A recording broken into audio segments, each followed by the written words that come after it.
جو کوئی اپنی موت کا خیال رکھتا ہے اس کی امیدیں چھوٹی ہو جاتی ہیں۔ جو شخص دل میں بہت سی امیدیں اور امنگیں رکھتا ہے وہ اکثر ناخوش رہتا ہے۔ بہت سے لوگ جھوٹی امیدوں کے دھوکے میں آ کر اعمال صالح کو ضائع کر دیتے ہیں۔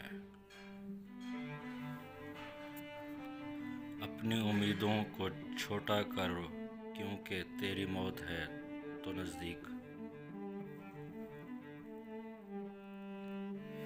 جو شخص امین سمجھ کر تجھ کو امانت سونپے اس کے ساتھ دھوکہ کرنا کفر ہے۔ جو شخص اپنے نفس کی اصلاح کے لیے اسے تکلیف میں ڈالتا ہے وہ سعادت دارین حاصل کر لیتا ہے۔ مومن کی غیرت صرف اللہ تعالیٰ کی خوشنودی کے لیے ہوتی ہے۔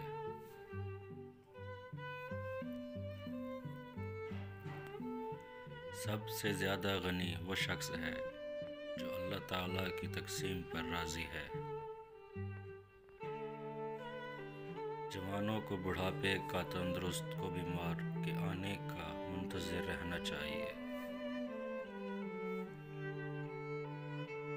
جو شخص استخارہ کرتا ہے وہ نادام نہیں ہوتا اور جو شخص مشورے سے کام کرتا ہے وہ غلط میں نہیں پڑتا۔ غضب اور غصے کا مقابلہ تحمل اور بردباری سے کرو تاکہ تمہارے ایک کام کا انجام بخیر ہو۔ عورتوں پر فرتینہ ہونا بے وقوف لوگوں کی خصلتیں ہیں۔